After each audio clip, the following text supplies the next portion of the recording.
Bonjour, nous allons voir ensemble le cycle planétaire. Lorsqu'on parle de cycle planétaire, ça veut dire deux planètes qui sont en lien l'une et l'autre, et ce lien commence par la conjonction, se poursuit par l'opposition et ensuite revient en conjonction. Il faut faire la distinction entre la planète lente et la planète rapide. Prenons comme hypothèse que la planète lente reste en conjonction, puisqu'elle est lente. Lorsqu'on dit planète lente, dans cette hypothèse-là, c'est la plus lente des deux. Et comme c'est la plus lente des deux, ce sera celle-là même qui se déplacera le moins loin de la conjonction, le temps que l'autre fasse l'intégralité du cycle zodiacal. Ce cycle commence à la conjonction, va ensuite à l'opposition donc de la planète lente, et la planète rapide revient en conjonction sur la planète lente. Nous pouvons considérer que ce cycle peut être scindé en deux hémicycles. Donc celui qui est en dessous, c'est-à-dire celui qui va de la conjonction à l'opposition, est un hémicycle involutif, c'est-à-dire qui a le caractère égocentrique, qui relève de l'instinct, donc non conscient. Dans cette hypothèse-là, dans cet hémisphère-là, la planète rapide a moins d'impact que la planète lente. Par contre, lorsque l'on passe à l'autre hémicycle, c'est-à-dire l'hémicycle qui va de l'opposition à la conjonction, dans ces cas-là, nous sommes dans le cadre d'un hémicycle évolutif, et nous ne sommes plus dans le cadre de l'égocentrisme, mais plutôt de l'exocentrisme. C'est-à-dire que là, la personne, on considère qu'elle a acquis la conscience, et donc elle est plus objective que subjective. On peut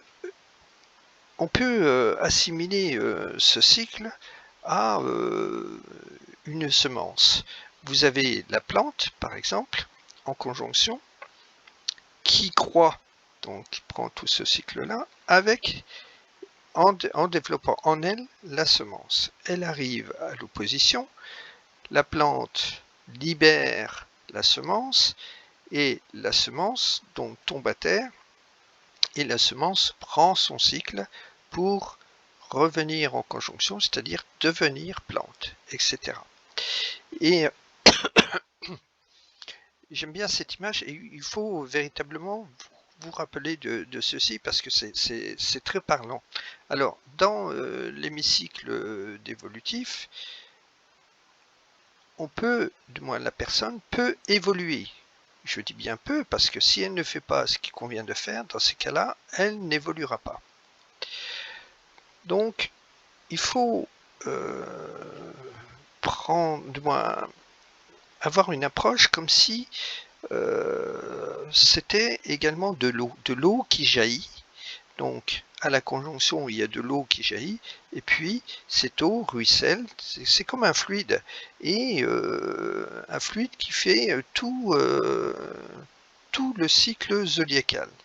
Donc on ne peut pas dire qu'il y a tel aspect, ensuite tel autre, etc. C'est-à-dire qu'il n'y a pas, ce n'est pas par étapes, tout est fluidifié. Cependant, on peut néanmoins, pour une meilleure compréhension, procéder à une classification, c'est-à-dire on va considérer uniquement les stades par exemple, de la conjonction au carré, ensuite du carré à l'opposition, de l'opposition au carré décroissant, et ensuite revenir à la conjonction. Donc dans la première partie de la conjonction au carré décroissant, c'est la phase de conceptualisation de la satisfaction des besoins. C'est-à-dire que lorsqu'il y a une conjonction, cette conjonction libère une énergie pour satisfaire un besoin, pour satisfaire une nécessité. Et donc, dans le cadre de cette conceptualisation, le premier stade, c'est qu'on détermine le besoin, ensuite qu'on conceptualise la satisfaction de ce besoin, et après on résolue les premières résistances et enfin on procède à la différenciation et spécialisation. Puis, donc lorsque tout ce stade-là est fait, nous passons au carré croissant. Le carré croissant, c'est amener la personne à prendre une décision. En astrologie, dans le cadre d'un carré croissant, il ne faut surtout pas rester inerte. Parce que si vous ne faites rien, dans ces cas-là, vous êtes sûr que ça ne passera pas. Ce qu'on vous demande en carré croissant, c'est d'agir. Il faut l'action. Alors, soit vous agissez, auquel cas, si vous agissez bien, tout se passe bien, mais si vous agissez mal, ça se passe mal. Mais là, au moins, c'est grosso modo 50-50. Mais si vous n'agissez pas du tout, là, c'est sûr, vous allez à la cata. Ensuite, alors, on passe donc de la conjonction au carré croissant par le demi-sextile qui est à 30 degrés, le demi-carré qui est à 45 degrés et le sextile qui est à 60. Et à la fin, vous verrez, je vous donnerai une autre interprétation. Hein, je vous ai mis les 4 étapes. Tout à l'heure, je vous ai expliqué. Première étape, c'est en passant de la conjonction au demi-sextile. Deuxième étape, du demi-sextile au demi-carré. Troisième étape, du demi-carré au sextile. Et quatrième étape, du carré croissant, du sextile au carré croissant. Et ensuite, lorsque l'on passe du carré croissant à l'opposition,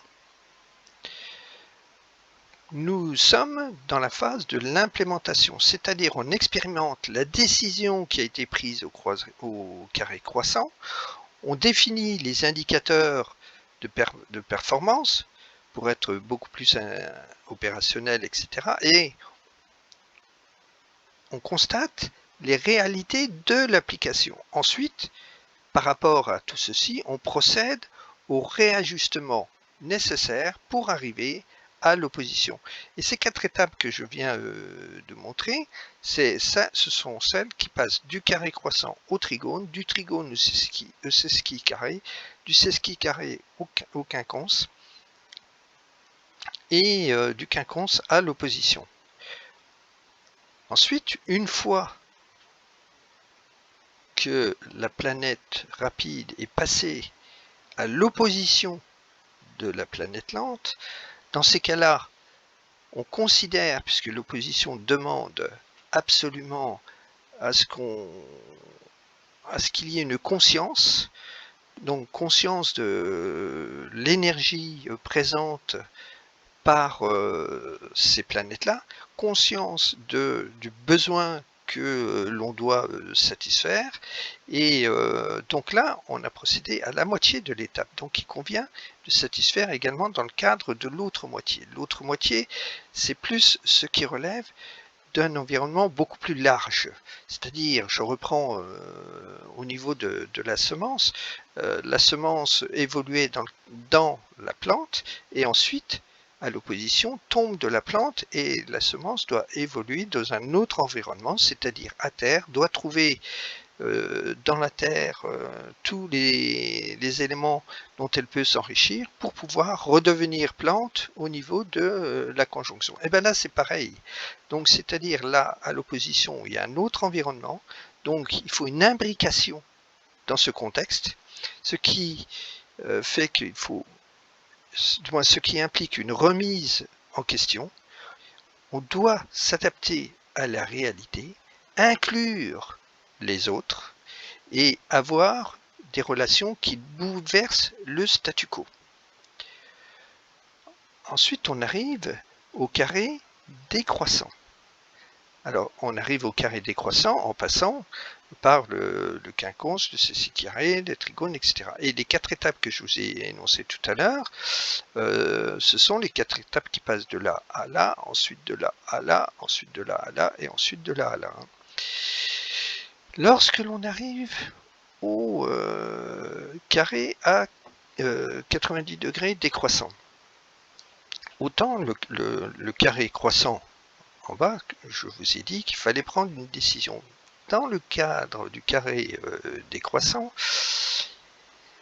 la décision n'est pas dans le fait de, comment je pourrais dire, de construire, comme ça pourrait être le cas dans le carré croissant, mais plutôt de détruire. C'est-à-dire que dans ces cas-là, on doit détruire tous les scories, c'est-à-dire il faut détruire tout ce qui peut lester le bon déploiement de l'énergie, tout ce qui n'est plus d'actualité, pour enfin passer à la quatrième phase, c'est-à-dire,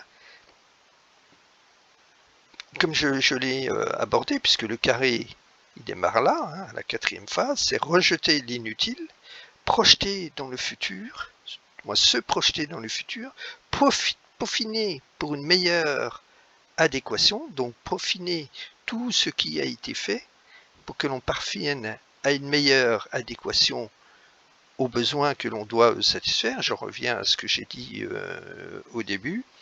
Et cela constituera un terreau permettant la résurgence du problème si on n'a pas fait ce qu'il fallait faire, ou alors l'humus pour d'autres besoins, et d'autres besoins correspondant à une évolution. Sinon, si on n'a pas pu évoluer, on retombera ensuite dans la même problématique suite à la prochaine conjonction. Alors,